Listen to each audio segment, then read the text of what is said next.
कामचोर देवरानी। एक बार की बात है, सुषमा अपने पूरे परिवार के साथ खुशी खुशी मोहन नगर में रहती थी। उसकी 2 बहुएं थी, पल्लवी और शिवानी। एक दिन दोनों बहुएं रसोई में काम कर रही होती है कि तभी उनकी सास सुषमा उन्हें बुलाती है। अरे बहू, जरा इधर तो आना। शिवानी, जरा जाकर देखना सासू माँ क्या कह रही हैं। दीदी आप ही देख लो ना जाकर, आपको भी तो सुनाई दे रहा है। अरे मैं आटा गूंद रही हूँ ना, तुम चली जाओ। हाँ तो मैं भी तो सब्जी काट रही हूँ ना दीदी। अरे बहू जल्दी आओ। ओह, ये तो जाएगी नहीं, मैं ही जाकर देखती हूँ कि क्या करना है। पल्लवी सुषमा के कमरे में जाती है। जी मम्मी जी, क्या हुआ? शाम को घर पर कुछ मेहमान आने वाले हैं, तो तुम अच्छा सा खाना बना लेना बहू। ठीक है मम्मी जी, आप बता दीजिए क्या क्या बनाना है और कितने लोग आ रहे हैं।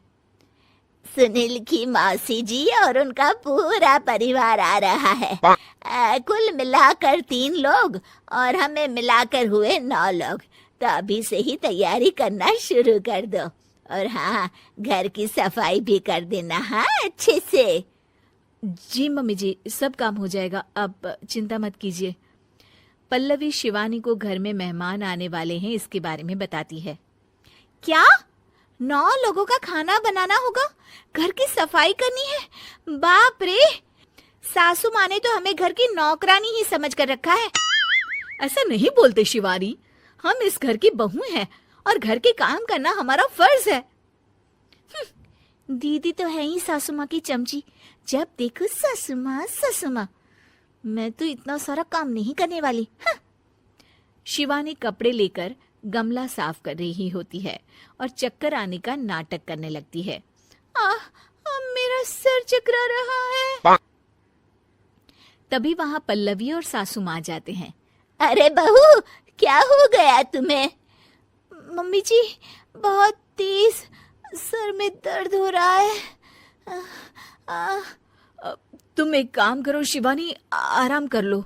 नहीं नहीं दीदी, घर में मेहमान आने वाले हैं, मुझे आपकी मदद करनी चाहिए। अरे कोई बात नहीं शिवानी, तुम आराम कर लो, मैं सब काम कर लूंगी। ठीक है दीदी, अगर आप इतना कह रही हैं तो आराम कर लेती हूँ। शिवानी आराम से अपने कमरे में मैगजीन पढ़ रही होती है। इसे कहते हैं आराम की जिंदगी। इतना सारा काम।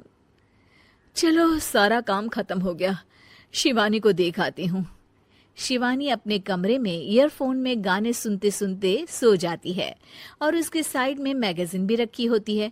पल्लवी वहां आ जाती है और वो सब देखती है। ओहो, तो मतलब सब काम चोरी का बहाना था। अभी बताती हूँ इसको। घर का सारा काम मुझे करना पड़ा और ये महारानी यहाँ मैगजीन पढ़ रही है, गाने सुन रही है। पल्लवी रसोई से एक प्लेट और चम्मच लेकर आती है और शिवानी को थाली बजाकर उठाने लगती है। शिवानी अचानक से उठती है। उठ गई महारानी, गाने भी सुन लिए, मैगजीन भी पढ़ ली। तुम तो बहुत बड़ी झूठी निकली शिवानी। तुमने सर दर्द का बहाना बनाया ताकि काम करने से बच सको। हाँ बनाया बहाना, तो क्या करती, इतने सारे काम करती। मुझे कोई शौक नहीं है चापलूसी का। क्या चापलूसी? तुम्हें लगता है कि मैं सारे काम चापलूस? रानी, गाने भी सुन लिए, मैगजीन भी पढ़ ली। तुम तो बहुत बड़ी झूठी निकली शिवानी। तुमने सर दर्द का बहाना बनाया ताकि काम करने से बच सको। हाँ बनाया बहाना, तो क्या करती, इतने सारे काम करती। मुझे कोई शौक नहीं है चापलूसी का। क्या चापलूसी? तुम्हें लगता है कि मैं सारे काम चापलूसी के लिए कर रही हूँ? और नहीं तो क्या। तभी वहां सासू माँ आ जाती हैं। अरे बहू, वो लोग बस आने ही वाले हैं, तुम तैयारियां कर लो। जी सासू माँ, तुझे तो मैं बाद में देखती हूँ। सब खाना खाने बैठते हैं और खाना शुरू करते हैं। तभी सुनील की मौसी बोलती है। वाह भाई वाह, खाना तो बहुत ही अच्छा बना है सुषमा जी। एक एक चीज में क्या स्वाद है। ये सुनकर शिवानी मुंह बना लेती है। उसे अपनी जेठानी की इतनी तारीफ रास नहीं आती। आपकी बहुएं तो बहुत ही अच्छा खाना बनाती हैं। हाँ, बनाती तो दोनों ही अच्छा है, पर आज ना ये सारा खाना बड़ी बहू ने बनाया है। छोटी बहू की तबीयत ठीक नहीं थी, सो इसलिए। मानना पड़ेगा सुषमा जी, आपकी बड़ी बहू तो बहुत ही गुणवान है। पल्लवी की तारीफ सुनकर शिवानी को जलन होती है। पल्लवी ये सुनकर खुश हो जाती है और शिवानी की तरफ देखकर उसे चिढ़ाती है। कुछ देर बाद मेहमानों के जाने का वक्त हो जाता है। मौसी जी सबके लिए उपहार लाई होती है। वो सबको शगुन के पैसे देती हैं और अंत में पल्लवी के पास आती है। तुम्हारे लिए शगुन का लिफाफा तो है ही, पर बहू तुम्हें एक और उपहार भी मिलेगा इतना अच्छा खाना बनाने के लिए।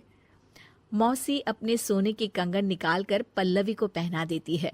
ये लो, ये मेरे मनपसंद कंगन है, अब से ये तुम्हारे हुए। धन्यवाद मौसी जी।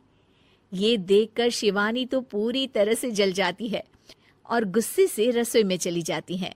तभी वहां पल्लवी आ जाती है और उसे अपने कंगन दिखाने लगती है।